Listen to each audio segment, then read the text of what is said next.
Naramdaman ni Liang Yu ang krisis at mabilis na gumulong ng ilang beses sa batong pader upang maiwasan ang unang kuha ng sinag ng enerhiya. Ngunit sinundan siya ng sinag ng enerhiya at gustong putulin ang ulo ni Liang Yu. Kinailangan niyang itulak ng husto ang batong pader gamit ang dalawang paa at gamitin ang puwersa para lumipad pataas ng 5 o 6 na metro. Kasabay nito, nakita rin niya ang higanteng alupihan sa lupa na gumagapang palabas ng madilim na kuweba. Nakahinga si Liang Yu ng puting ambon na parang isang matalim na palaso at 1 metro ang haba, namumuo at hindi nawawala. Ang kakayahan ni Ki Bender ay maaaring tipunin ang ki sa katawan ng tao at pagkatapos ay gawin itong isang makapangyarihang sandata. Dalhin mo! Mahigpit na hinawakan ni Liang Yu si Long Ming gamit ang isang kamay, ang enerhiya ng kanyang isip ay bumangon mula sa kanyang kanlurang mga paa, at ang asul na usok ay umusbong mula sa kanyang mga talampakan. Ibinaba niya ang kanyang ulo, at pagkatapos ay tumakbo sa batong pader patungo sa alupihan sa bilis na mas mabilis kaysa sa alupihan. Ang larangan ng digmaan ay lubhang kalunos-lunos na may labanan sa lahat ng dako. May mga nasawi pa sa mga estranghero. Sa kabutihang palad, handa silang mabuti at may mga nagpapagaling na dayuhan sa bawat pangkat ng dayuhan. Sa gilid ng mga taong tiyangang, binuksan ni Tianman Sing Anyutai ang needle bag na dala niya at daan-daang pilak na karayom ang nilaro sa kanyang mga kamay. Ang mga pilak na karayom na ito ay hindi lamang mga sandata, ngunit maaari ring iturok sa mga katawan ng magiliw na mga tropa upang pagalingin ang mga ito. Kabilang sa 5 immortal sa Northeast, ang White Immortal na si Wei Shufen ay isang mabait na tiyahin na higit sa 10 taong gulang. Dala niya ang isang berdeng bag, at nang maabot niya ito, nagawa niyang iwisik ang pulbos na gamot sa buong kalangitan. Ang lason ay pumapatay ng mga kaaway, ang antidote ay nagliligtas sa mga tao, at maaari rin itong mapataas ang pagiging epektibo ng labanan ng mga kasamahan sa koponan. Sa hilagang kanlurang rehiyon, ang kakayahan ng Earth War God na si Kiyukun ay ang napakabihirang espesyal na kakayahan ng pagkakatawang tao ng isang halaman, ang lupa ay nagpapalusog sa lahat ng bagay. Maaari niyang gawing isang malaking puno ang kanyang katawan, mag-ugat sa pader ng bato, at pagkatapos ay tumubo ang makapal at mahahabang sanga. Gumuhit sa kapangyarihan ng lupa, pagkatapos ay ikalat ang pollen upang pagalingin ang iyong mga kasamahan sa koponan. Umaasa sa tasit na kooperasyon, bumuo sila ng malinaw na mga pormasyon sa harap at likuran. Kahit na napakahirap ng labanan, walang namatay. Sa Alien Legion, may ilang alien o hayop na pinakakahanga-hangang gumanap. Hindi na kailangang sabihin, si Huahua mula sa rehiyon ng Jiangnan ay kahanga-hanga sa kanyang makapangyarihang lakas sa pakikipaglaban at kakayahang punitin ang mga higanteng alupihan sa lupa gamit ang kanyang mga kamay. Ang Unmovable Fortress Battle Formation sa hilagang kanlurang rehiyon at ang Tiangang Battle Formation ng mga taong tiangang ay nagpakita ng napakalakas na disiplina. Ang nangungunang alien ni Ximing na ipinares kay Chen Jiahao, isang Firepower Supreme, ay naglunsad ng walang awang pambobomba laban sa Earth Centipede Tribe. Si Cheng Lanlan, ang Diyos ng Eri War sa 5 Diyos ng digmaan, at si Xiaoli, ang Diyos ng digmaan sa mga tao, ay nagpakita pa ng napakalakas na individual na kakayahan sa pakikipaglaban. Ang kakayahan ni Xiaoli ay tila hindi katangi-tangi. Ang kakayahan ng Metal Frenzy ay pataasin ang lahat. Sa orihinal, ang kakayahang ito ay itinuturing lamang na pantulong na kakayahan ng Northwest Region Military, at siya ay itinalaga bilang isang auxiliary sa alien team. Ngunit walang inaasahan na gagamitin ni Xiaoli ang kanyang kahanga-hangang talento para gawing isang malakas na kakayahan sa opensiba at depensiba. Nagtanggal siya ng granada sa kanyang damit, umisi at kinagat ang singsing gamit ang mapuputing ngipin. Ang pagpapalakas ng kapangyarihan ng Metal Frenzy ay nakakabit sa granada, at ang granada ay mabilis na nagsimulang lumiwanag, tulad ng isang maliit na araw na nakahawak sa iyong palad. Ang mga kalamnan ng kaliwang braso ni Xiaoli ay nakaumbok ng mataas, at inihagis niya ang granada patungo sa pangkat ng alupihan sa di kalayuan na parang baseball. Makalipas ang ilang segundo, isang nakasisilaw na puting liwanag ang sumabog doon na may nakakabinging tunog. Sa isang iglap, daan-daang alupihan ang sumabog sa mga pira-pirasong laman at dugo, at maging ang mga alupihan sa core area ay sunod-sunod na natangay ng abo. Halos lahat ng mga tao na maaaring lumitaw dito ay ang mga henyo ng Western Military Region, at sila ay natatangi sa 10-10 milyong tao. Lahat sila ay gustong patunayan ang kanilang lakas sa harap ng iba at tumanggi na maging isang palara sa iba. Ngunit kahit na sa panahong ito ay may iba't ibang iniisip. Palaging tinitingnan ni Cheng Lanlan ang mga tao sa lugar ng Jiangnan na may malabong tingin. Dumaan ito sa Huahua, Uncle Yu at Fatih Xu at sa wakas ay nakarating sa Liang Yu. Ang huling martial arts master ng Huaxu Kingdom, si Liang Yu. Unti-unting tumaas ang sulok ng kanyang bibig sa isang mapanganib na ngiti. Sa larangan ng digmaan, si Liang Yu ay nagtrabaho ng husto upang patayin ang kaaway. Matapos patayin ang isang Earth Centipede, idudugtong niya ang mga katawan nito ng mga kawit. Unti-unting napuno ang mga kadena sa likod niya ng mga bangkay ng malalakas na alupihan. Bilang isang malakas na tao, palagi siyang naniniwala na siya ang dapat na puwersa na namamahala sa koponan. Palagi itong nangyayari bago sumali sa koponan ni Zhang Yi. Pero pagpasok ko sa shelter, hindi ko inaasahan na ganun kabilis magbago ang sitwasyon. Ang lakas ni Zhang Yi ay bumuti ng napakabilis na ngayon ay umabot na sa antas na hindi niya maabot. Matapos makuha ni Huahua ang pinagmula ng Diyos, malinaw din niyang inilalayo ang sarili sa ibang tao, at tiyak na magiging isang epsilon level na hayop siya sa malapit na hinaharap. Maging sina Lukeran, Zukeran, Yang Xingxin at iba pa ay nagpakita ng mas malakas na potensyal. Unti-unti, si Liang Yu, bilang isang purong martial artist, ay nasa medyo nakakahiyang sitwasyon. Pinoprotektahan ni Yi ang kanyang mga kaibigan sa bahay. Ngunit sa katunayan ay inalis ni Zhang Yi ang lahat ng panganib sa kanlungan na ginagawang palaging hindi komportable si Liang Yu. Hindi siya papayag na maging guro ng martial arts ni Zhang Yi. Kaya ngayon ay isang pambihirang pagkakataon at lihim niyang ipinangako na samantalahin ito upang mabilis na mapabuti ang sarili. Hanggat kaya niyang pumatay ng mas marami at mas malalakas na alupihan sa lupa at manghuli ng mga pinanggalingan nito, mapapabuti rin ang kanyang lakas. Ang tanging paraan upang sumulong sa epsilon sa ngayon ay ang pinagmumulan ng Diyos. Wala siyang lakas ng loob na isipin ang ganoong bagay. Gayunpaman, sa kanyang mga mata, ang hangganang ito ay maaaring hindi ganap na hindi masira. Umasa ka na lang sa katawan niya na maraming beses nang na-temper. Ho! Ikinuyom ni Liang Yu ang mga kamay ni Long Ming gamit ang dalawang kamay at pinatay ang higanteng alupihan sa lupa. Gumapang ang higanteng Earth Centipede sa batong pader, sobrang sensitibo, at agad na pinaputukan ito ng energy cannon. Si Liang Yu ay hindi umatake ng walang ingat. Alam niya na hindi niya kayang pantayan ang isang napakalakas na halimaw sa mga tuntunin ng sobrang lakas. Tulad ng para sa mga mandirigma, umaasa sila hindi lamang sa malupit na lakas, kundi pati na rin sa mga talino at kasanayan. Siya ay mabilis na tumalon sa batong pader. Iniiwasan ang pag-atake ng higanteng alupihan sa lupa, at sunod-sunod na marahas na pagsabog ang nagmula sa kanyang likuran. Ito ay isang bato na nabasag ng mga alupihan sa lupa, na may halong asul na mga ugat ng yuanshi na nahulog sa kailaliman. Inilabas ni Liang Yu ang 3 absorption bomb mula sa kanyang backpack, gamit ang kanyang kaliwang kamay at inihagis ito sa alupihan na parang naghahagis ng darts. Nang makita ng ground centipede ang isang sandata na paparating, pinaikot-ikot niya ang kanyang katawan at sunod-sunod na umiwas ng 3 bomba. Hindi huminto ang paggalaw ng kamay ni Liang Yu, at muli siyang naghagis ng 3 bomba gamit ang kanyang backhand. Sa panahon ng tug-of-war sa pagitan ng dalawang panig, mahigit 12 nakakabit na bomba ang itinapon. Nang makita ng alupihan sa lupa ang pag-atake ni Liang Yu ay nabigo, buong pagmamalaki nitong itinaas ang ulo patungo dito at nagpakawala ng isang mapanuksong sigaw. Creak! Ang mga sulok ng bibig ni Liang Yu ay dahan-dahang umangat at bahagya niyang ibinuka ang kanyang mapupulang labi, pumutok. Sa susunod na sandali, ang mga bombang nakakabit sa mga batong pader sa paligid ng Earth Centipede ay agad na sumabog.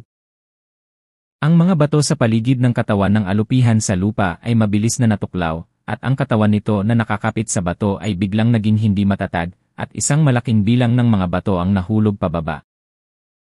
Sinamantala ang kawalang tatag ng Earth Centipede, si Liang Yu ay sumugod dito na may hawak na mahabang kutsilyo ng walang pag-aalinlangan. Kapag ang center of gravity ng malaking katawan ng ground centipede ay hindi matatag, ito ay magiging mahirap na mabawi sa kalagitnaan ng hangin.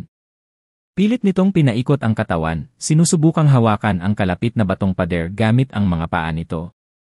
Ngunit kasama nito ay nahulog ang isang malaking bilang ng mga sirang bato, kaya ang lahat ng nahuli nito ay graba. Sinamantala ni Liang Yu ang pagkakataong tumalon pababa. Bumukas ng husto ang gitnang pinto ng ibon, at sinaksak siya ni Liang Yu sa dibdib. Kahit ang kanyang malabakal na katawan ay hindi nakaharang sa handang sasalakay na espada ni Liang Yu. Creak! Isang masakit na sigaw ang pinakawalan ng alupihan sa lupa. Inikot nito ng husto ang katawan at pinaalis si Liang Yu. Pagkatapos ay kumuha ito ng umbok sa batong pader at mabilis na umakyat sa kahabaan ng. Hindi man lang inaasahan ni Liang Yu na ang sigla ng Earth Centipede na ito ay magiging napakatibay. Ngayon pa lang ay nabuksan na sa dibdib nito ang isang butas na kasing laki ng tao. Ayon sa sukat ng tao, ito ay katumbas ng pagbukas ng puwang sa dibdib nito na kasing laki ng kamao. May kapangyarihan talaga itong gumalaw. Dahil dito, lalo pang naging matalas ang tingin ni Liang Yu. Ang pinagmulan ng Earth Centipede na ito ay tiyak na napakalakas. Bagamat hindi ito kasing husay ng napatay ng halimaw na si Huahua, nasa antas pa rin ito ng kapitan. Hinding-hindi niya ito pababayaan. Binuhat ni Liang Yu ang ulo ni Longming at tumakbo sa kuweba. Ang mga sentipede ay umakyat mula sa lahat ng direksyon sa pader ng bato. Tinitingnan si Liang Yu na may sabik na mga mata, at pinagbantaan siya ng mga tunog na tumatak. Ang mga baluktot at malalaking surot na ito ay mukhang nakakatakot. Ngunit nang si Liang Yu ay naging mas motibasyon na lumaban, hindi siya natatakot sa anuman. Hindi niya siniseryoso ang ganitong uri ng batang lalaki. Chai! Chai! Chai! Ang asul na enerhiya ay naging pinakamatulis na liwanag ng espada, na maayos na pumutol sa lahat ng mga alupihan na nakaharang sa daan. Ang malalaking alupihan na iyon ay nagkapira-piraso at nahulog sa bangin. Sumugod si Liang Yu sa daanan, at ang matalinong sistema ng combat suite ay tutulong dito na habulin ang alupihan batay sa natitirang dugo sa hangin. Nakita ni Uncle Yu na nasa hindi kalayuan ang tagpong ito at sumigaw ng may pag-aalala, "Guro Liang, huwag mong habulin ang mga kawawang tulisan." Gayunpaman, ang labanan dito ay masyadong maingay, at ang mga signal sa ilalim ng lupa ay apektado din ng iba't ibang mga kadahilanan na ginagawang imposibleng epektibong maihatid ang mga ito ng ilang sandali. Nakatingin lang siya habang hinahabol ni Liang Yu ang malubhang na sugatan na alupihan sa lupa. Itinaas ni Fatixu ang dalawang submachine gun gamit ang dalawang kamay at nagniningning ang kanyang mga mata. Ang makapangyarihang Earth Centipede ay pinangalagaan noon ni Huahua at Liang Yu. May mga nagkakagulong tao sa paligid. Siya at si Uncle Yu ang responsable sa paglilinis. Kaya walang masyadong gulo. Ang labanan ay parang naglalaro sa isang arcade na maganda. Sinulyapan siya ni Uncle Yu at sinabing, hinahabol ni Teacher Liang ang alupihan ngayon. Tara at suportahan din natin siya. Nang marinig ito ni Fatixu, hindi niya namamalayan na tumingin sa malayo kung saan ang direksyon na iniwan ni Liang Yu. Sa pader ng bato, may makapal na nakaimpake na mga alupihan sa lupa. Ang pinakamaliit ay 7 o 8 metro ang laki, at mayroon pang mga halimaw na 12 ng metro ang taas. Napalunok siya, ito hindi ba natin kaya? Sakit din ang ulo ni Uncle Yu. Sinabihan sila ni Zhang Yi na huwag maghiwalay kapag siya ay umalis dahil ang labanan dito ay lubhang mapanganib. Si Liang Yu ay labis na nabigla kaya hinabol niya ang kanyang biktima ng mag-isa. Kung hindi sila sumunod, paano kung makatagpo ng anumang panganib si Liang Yu? Ngunit ang katotohanan ay hindi nagbigay kay Uncle Yu ng pagkakataong mag-alala. Dahil hindi nagtagal ay natuklasan niya na pagkaalis ni Liang Yu, darating ang gulo para sa kanila. Maraming mga ground centipedes ang sumugod patungo kina Uncle Yu at Fatixu. Ang momentum na ito ay iba sa mga sari-saring isda na kanilang nahawakan noon. Ang mukha ni Fatixu ay biglang namutla at siya ay naging mas gising. Okay lang na hayaan siyang samantalahin ang sitwasyon, ngunit napakahirap na hayaan siyang gumanap sa pangunahing papel.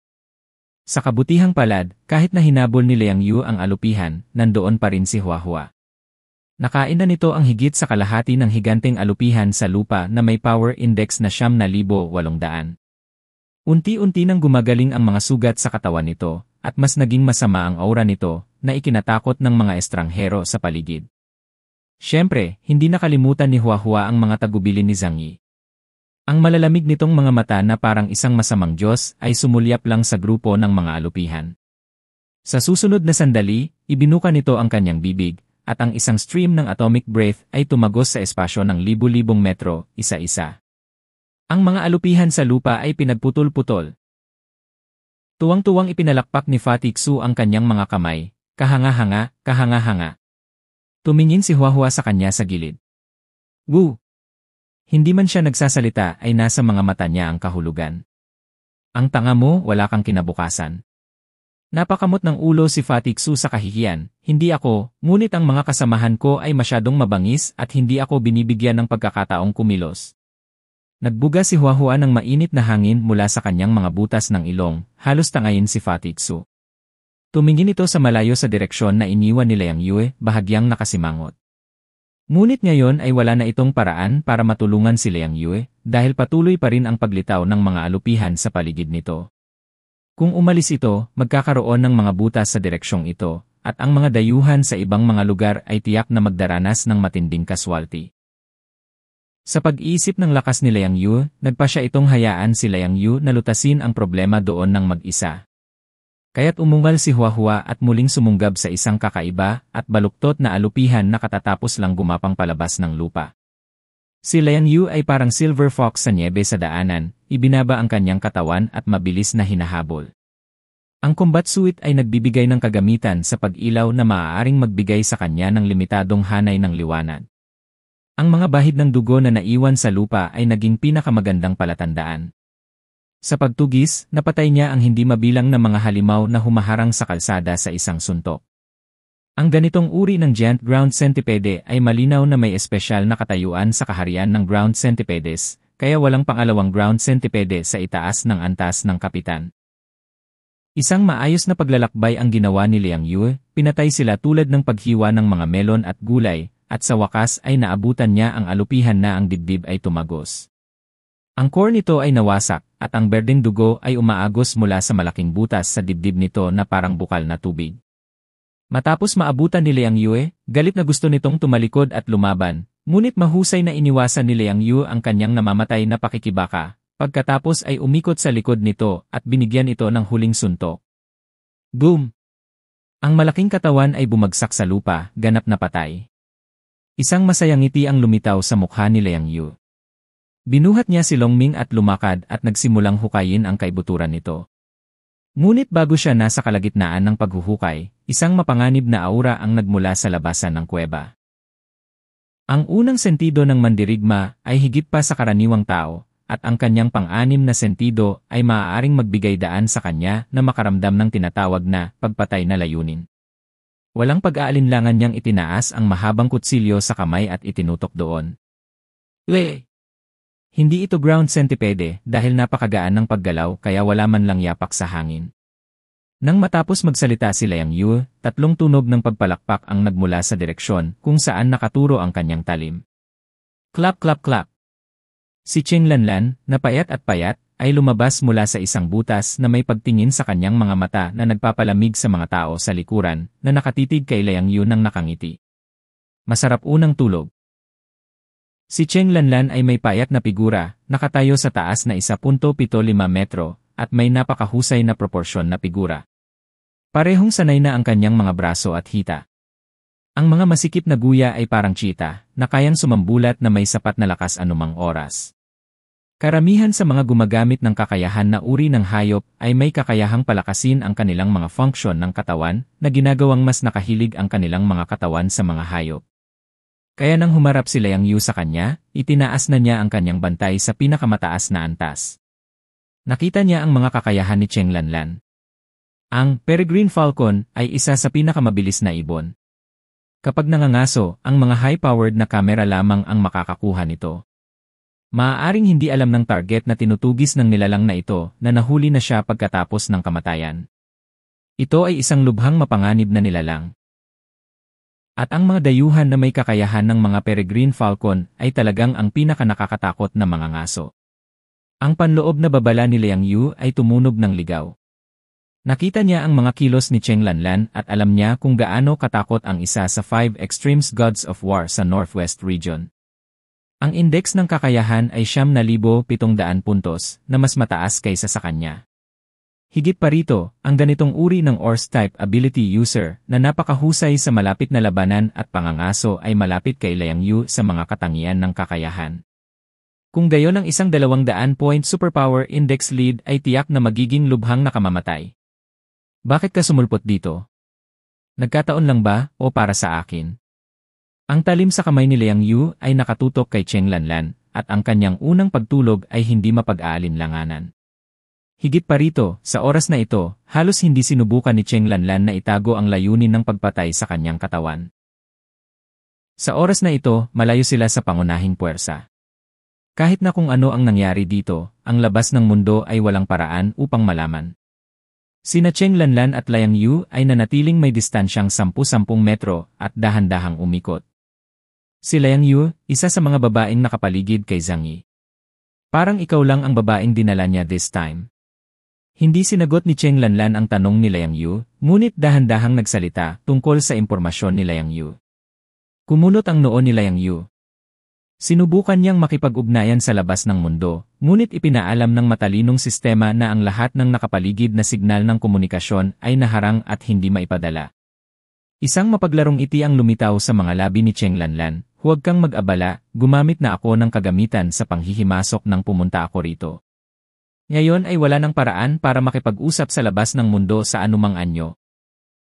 Matapos makasama si Zhang Yi sa loob ng mahigit 1 taon, ang personalidad ni Liang Yu ay dumaan sa mga halatang pagbabago.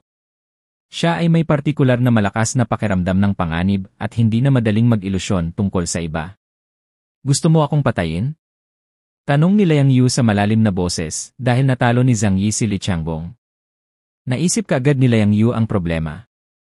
Ang kanilang pakikipag-ugnayan sa Northwest Region ay panandalian, at ang tanging sama ng loob nila ay ang sugal na away ni Zhang Yi at Li Changbong. Ang resulta ay nanalo si Zhang Yi. Biglang naging matalim ang mga mata ni Cheng Lanlan. Pinandilatan niya si Liang Yu at pinagalitan, manahimik ka. Isang pagkakataon lang na natalo ng lalaking nagngangalang Zhang ang ating Commander-in-Chief minsan. Sa background at kakayahan, walang anumang bagay tungkol sa kanya ang maikukumpara sa ating Commander-in-Chief. Isinilang na hari ang ating Commander-in-Chief. Tiyak na gagawa siya ng pagbabago sa magulong mundong ito. Tinitigan siya ni Liang Yue, naninigas ang bawat pulgada ng kanyang mga kalamnan, hindi nangangahas na maging pabaya kahit kaunti. Simula nung natalo siya, nagtatanim siya ng sama ng loob dahil dito at balak niyang gumanti dito, di ba? Sinabi ni Cheng Lanlan na may sarkastikong mukha, gusto mo bang makinig sa iyong sinasabi? Retaliation. Hindi, ang Commander-in-Chief regards sa malaking larong ito sa mundo. Kahit matalo siya kay Zhang, hindi ito makakaapekto sa tangkad niya. Nagtanong si Liang Yu sa malalim na boses, kung gayon, bakit ka lumilitaw dito? Biglang itinaas ni Cheng Lanlan ang kanyang kaliwang kamay at marahang hinaplos ang pulso ng kanyang kanang kamay. Sa talento niya bilang commander, kaya niyang tiisin ang mga offense ng mga mababang tao. Pero hindi ko kaya. Ako ang kanang kamay ng Commander-in-Chief, kaya kailangan ko siyang tulungan sa paglilinis ng mga dumi. Hindi ko kayang patayin ang lalaking nagngangalang Zhang, ngunit kung papatayin ko ang kanyang babae dito, sabi niya, ang ngiti sa gilid ng kanyang bibig ay kasing lamig ng halimaw. At ang kanyang mga mata na nakatingin kay Liang Yu ay parang makamandag na ahas, kung gayon pagdating ng panahon ay tiyak na magiging kahanga-hanga ang kanyang ekspresyon. Huminga ng mabagal at malalim si Liang Yu. Nang makita niya ang nakakalokong ekspresyon ni Cheng Lanlan, alam na niya na walang saysay na ipagpatuloy ang usapan. Nagpa siya si Cheng Lanlan na pumunta at patayin siya ngayon. Napakalayo nito sa Inhuman Legion at ang mga komunikasyon ay ganap na naharang. Kahit may mamatay dito, masisisi nila sa Earth Centipede. Walang sinuman ang may oras upang alamin ang katotohanan. Sa makatuwid, higit sa 1 tao ang maaaring mabuhay dito ngayon. Alam ni Liang Yu na kaharap niya ang isang malakas na kaaway, ngunit walang bakas ng takot sa kanyang mukha o sa kanyang puso. Tulad ng hindi mabilang na beses niyang ginawa noon, marahan niyang ipinihit ang kanyang pulso, at ang asul na ki ay nananatili sa kanyang katawan at sa talim. Ang talim ay dahan-dahang humahati sa hangin na nagdulot ng mga pag-ungol ng dragon. Hindi na nag-alinlangan si Cheng Lanlan, bumungad sa kanyang mga mata ang pagpatay na layunin at sinugod niya si Liang Yu. Martial Arts Master. Sa harap ng ganap na lakas, siya ay isang tumpok lamang ng mga putol na karne. Ang kanyang katawan ay biglang nagbago sa isang silver gray na peregrine falcon, ang kanyang mga pakpak ay nanginginig, at ang kanyang katawan ay nawala sa harap ng mga mata ni Liang Yu. Ang mga mata ni Liang Yu ay hindi umalis sa Cheng Lanlan kahit isang saglit, ngunit hindi mahuli ng kanyang mga mag-aaral ang anino ng peregrine falcon. Nawala si Cheng Lanlan mula sa 12 ng metro ang layo, at halos kasabay nito, may malamig na pakiramdam sa kanyang leg na parang isang mahabang kutsilyo na dumaan sa kanyang leg. Kiang! May marahas na tumama kay Longming. Dahil sa malakas na puwersa, agad na hindi matatag ang itaas na bahagi ng katawan ni Liang Yu. Mabilis niyang iginalaw ang katawan sa gilid ng 7 o 8 hakbang bago napawi ang nakakatakot na puwersa. Mabilis na pinatatag ni Liang Yu ang kanyang katawan. Sa suntok na ito, nakita niya ang pagbabago ni Cheng Lanlan sa isang peregrine falcon. Ang kanyang tuka ay madilim na pilak, tulad ng isang matalim na kawit. Walang pag-aalinlangan si Liang Yu na kung hindi niya napigilan ang suntok ngayon gamit ang instinct na nabuo niya sa loob ng maraming taon, natanggal na sana ang kanyang ulo. Isang suntok lang ay napagtanto ni Liang Yu ang malaking agwat sa pagitan nilang dalawa. Bilis man o lakas, nalampasan siya ni Cheng Lanlan. Lalo na ang bilis. Nang mag-transform si Cheng Lanlan sa isang peregrine falcon, ang kanyang bilis ay umabot sa punto kung saan mahirap para sa kanya na mahuli ito. Kung mas magkatulad ang mga kakayahan ng mga dayuhan, ang bahagyang pagkakaiba sa index ng kakayahan ay magdadala ng malaking pagsugpo sa lakas. Lalo na sa suntukan alien, mas nakakatakot. Kung mas mabagal ka ng kalahating minuto, hindi mo mahaharangan ang tuka ng kalaban. Kung pataasin ng kalahating pulgada ang likod ng kutsilyo, mapuputol ang leg ni Liang Yu. Ang mga panganib dito ay nasa loob ng isang buhok. Nabigo si Cheng Lanlan na magtagumpay sa pag-atake, ngunit nakita niya ang nanginginig na katawan ni Liang Yu. Ang kanyang tawa ay nanggaling sa bibig ng ibon. Joke lang ang martial arts master. Sa simula pa lang ay nakatutok na ang mga mata ko sa'yo. Alam ko talaga kung gaano katimbang. Malamig na sinabi ni Cheng Lanlan, kaya ngayon, dapat kang mamatay. Noong araw na yon, matapos mawala si Li Changgong kay Zhang Yi, dinanas niya ang pinakamalaking kahihiyan sa kanyang buhay. Bagamat sa harap ng kanyang mga nasasakupan, sinubukan niyang panatilihin ang kanyang pride at pigilan ang pagbagsak ng kanyang korona. Ngunit ang kalungkutan na ito ay hindi makatakas sa mga mata ni Cheng Lanlan, na sumunod sa kanya sa loob ng maraming taon. Sa makatuwid, ang mga binhi ng puot ay matagal nang naitanim, at walang gaanong mga pakana sa mundong ito kung saan nawawala ang mga sama ng loob at sama ng loob pagkatapos magkita. Ang tao ay isang napakamaingat na hayop. Ang tinatawag na forgetting hatred ay dahil lang sa mahina tayo at kailangan natin itong tiisin. Ito ay tiyak na dahil dito na ang mga tao na dating nasa ilalim, pagkatapos na magkaroon ng ilang kapangyarihan, ay gagamitin ang kanilang kapangyarihan sa lahat ng posibleng paraan upang mapahiya ang iba ng lubos.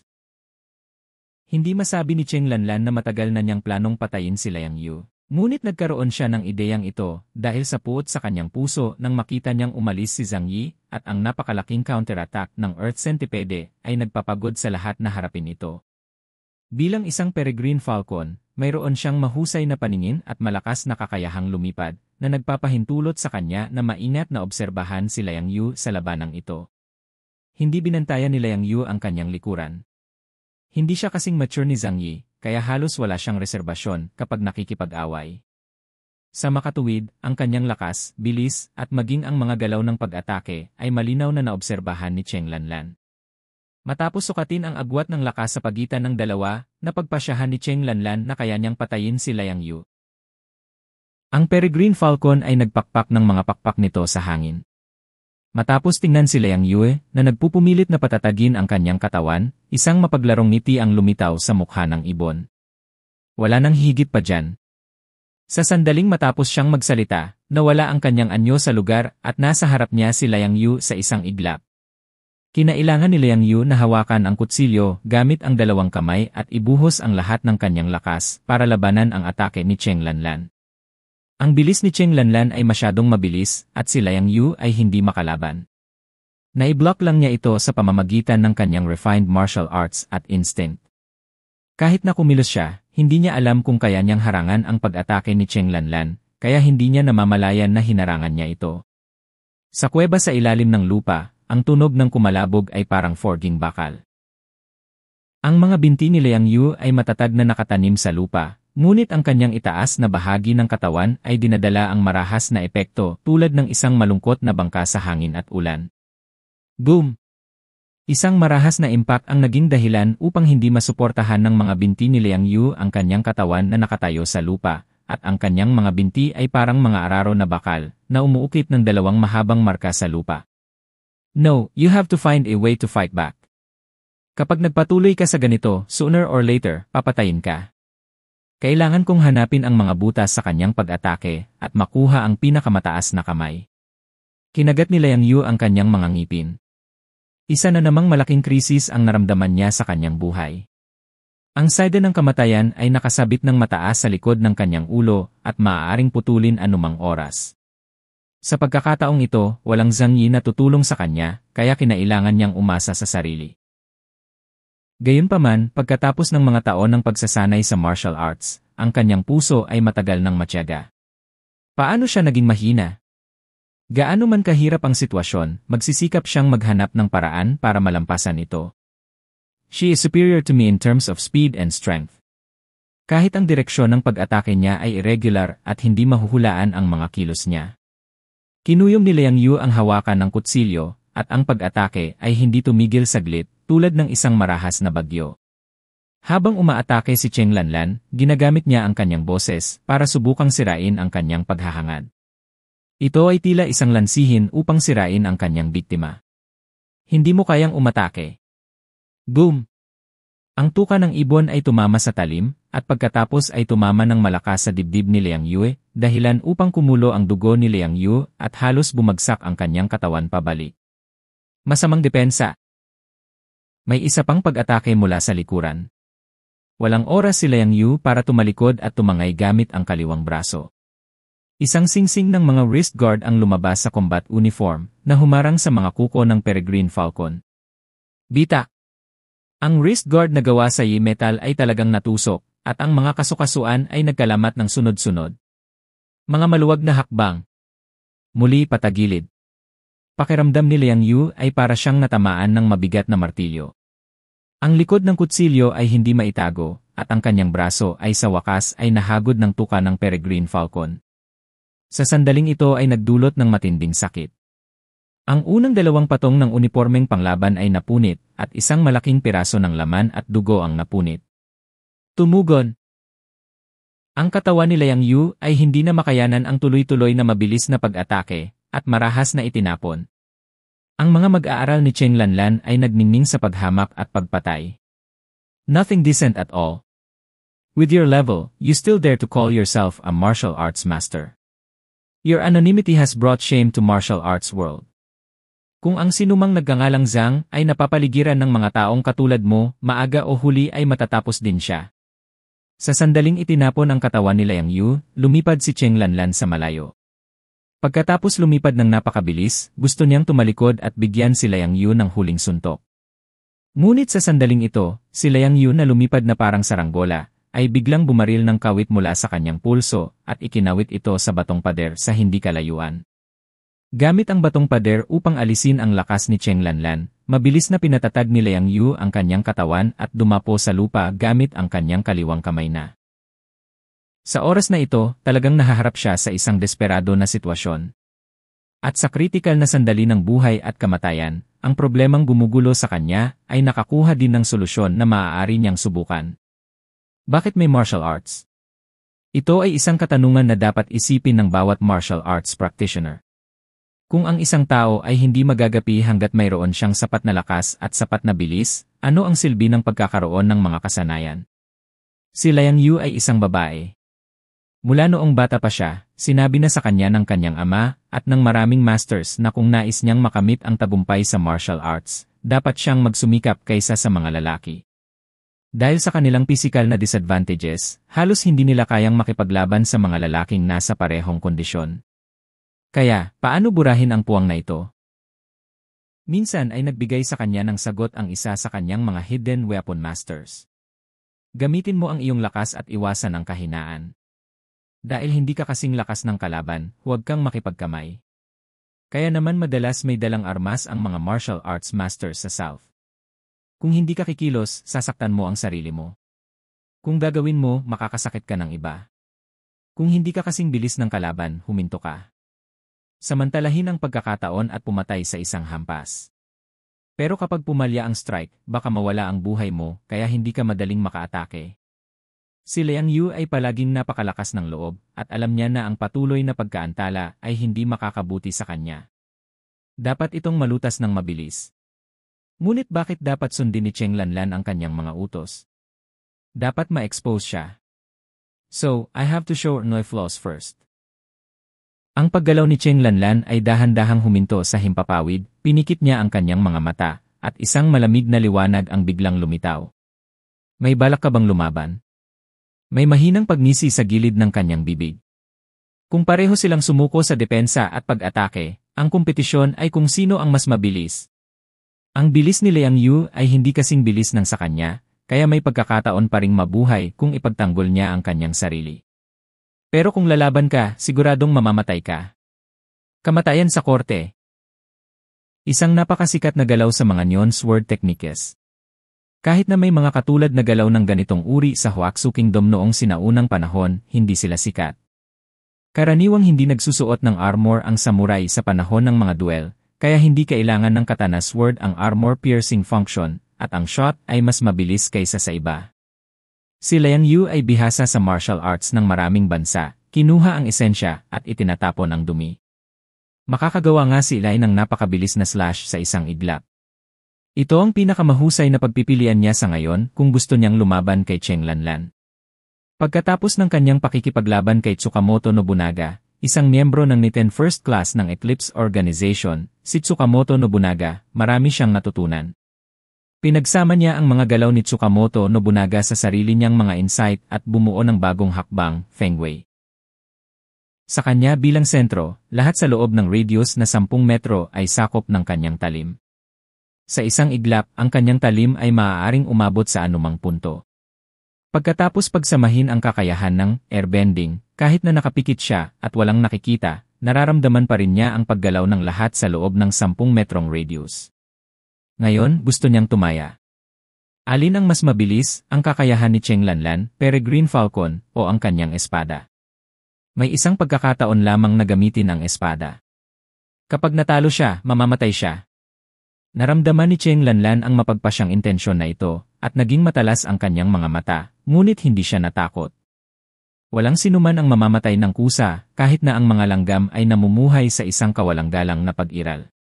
Ngunit si Cheng Lanlan ay may lubos na tiwala sa kanyang sariling lakas. Kahit nabunutin ang kutsilyo sa scabbard, hinding-hindi nito maaabutan ang bilis niya. Sa sandaling ito, tila napansin ni Liang Yu ang pag-aalinlangan ni Cheng Lanlan. Itinaas ang kanyang ulo at mumiti ng mapang-asar sa kanya. Pagkatapos ay itinaas niya ang kanyang kamay at sadyang inilantad ang kaliwang bahagi ng kanyang leeg sa harap ni Cheng Lanlan. Ayaw mo bang tanggalin ang leeg ko? Halika! Ang pagsasanay na ito ng pagpapakita ng mga kahinaan sa harap ng mga kalaban ay lubos na ikinagalit ni Cheng Lanlan. Kung gusto mong mamatay, tutulungan kita. Sinukat niya ang bilis ni Liang Yu at nagdesisyon sa kanyang isipan. Gaano man kabilis ilabas ni Liang Yu ang kanyang espada, hindi siya makagalaw ng mas mabilis kaysa sa kanya. Mayroong malalaking butas sa leeg, at ang panganib na kadahilanan ng paggamit nito ay napakataas.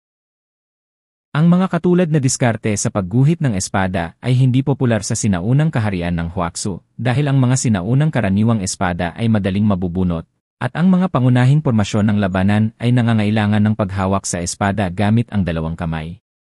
Sa makatuwid, ang pangunahing pokus ni Lai ay sa mga sorpresang pag-atake at pagpatay. Kapag ang mahabang espada ay nahugot at hindi na magamit ng matagumpay, at ang kapangyarihan ay naalis, ito ay magpapakita ng malalaking kapintasan. Ang mga mata ni Cheng Lanlan ay kumislap sa mapaglarong tingin. I'll give you this chance, talo. Sa susunod na sandali, nawala muli ang kanyang anyo, at isang pilak na sinulid ang dumaan sa himpapawid na nag-iwan ng mga bakas ng liwanag at anino sa likuran niya, dahil ang bilis nito ay napakabilis upang maabutan. Wala pang 0.1 segundo, narating na niya ang gilid ni Liang Yu, tinatarget ang kalahati ng leeg ni Liang Yu na sadyang nakalabas. Matalas ang tuka ng ibon, sabay alis ng talim sa scabbard. Ang matalim na liwanag ng espada ay nagpapaliwanag sa Western Zoo sa isang iglap. Kiyang! Ang tunog ng pag-aaway ng bakal ay tunog. Pinutol ni Longming ang gilid ng ulo ni Cheng Lanlan, at ang nakamamatay na aura ay nagpalamig sa kanyang buong katawan. Ngunit sa kritikal na sandali na ito, ang kanyang katawan ay biglang umikot sa hangin at naiwasan ang dumadagundong na suntok ni Liang Yu. Paano ako magiging tanga para ipagsapalaran ang buhay ko kasama ka? Ngumisi si Cheng Lanlan sa kanyang puso. Hindi siya handang bigyan si Liang Yu ng kaunting pagkakataon. Desperado. Walang katotohanan. Gusto ng malakas ang perpektong tagumpay. Dumaan ang kutsilyo ni Liang Yu sa ulo ni Cheng Lanlan at pinutol ang ilang balahibo. Ang matalim na mahabang kutsilyo ay nababalot ng asul na enerhiya at napakatalim. Gayunpaman, si Cheng Lanlan, na nakabantay na, ay humampas ng malakas sa magkabilang kuko. Klang! Sa isang tunog, si Longming ay natumba ni Cheng Lanlan. Matapos mabigo si Ihe, ang kalahati ng katawan ni Liang Yu ay ipinakita sa harap ni Cheng Lanlan ng walang anumang sagabal. Lalo na ang kanyang slender neck ay ang pinakamagandang lugar para magsimula si Cheng Lanlan. Sa oras na ito, nawala ang kutsilyo ni Liang Yu at naging korderong kakatayin. Binuksan ni Cheng Lanlan ang kanyang matalas na tuka, na maihahambing sa guillotine at maaaring putulin ang ulo ni Liang Yu mula sa kanyang leeg sa isang pagkakataon. Mamatay! Ang ulo mo ang halagang binabayaran ni Zhang Yi para sa kanyang mga aksyon. Si Cheng Lanlan ay naglunsad ng isang nakamamatay na suntok. Sa oras na ito, halos walang makakapigil sa kanya sa pagpatay kay Liang Yu. Ang martial arts master na walang armas ay parang tigre na walang kuko. Ngunit hindi niya napansin na walang takot sa mga mata ni Liang Yu, ngunit sila ay naging mas matalas at mas maliwanag. Kahit na sa kritikal na sandali ng buhay at kamatayan, maaari pa rin siyang maging lubhang kalmado, dahil ang pagkamahiyain ay maaaring makaapekto sa paghatol ng mga tao. Sa pagharap sa pag-atake ni Cheng Lanlan, itinaas niya ang kanyang mga braso upang harangan ang kanyang leeg na parang inaasahan niya ito. Bitak!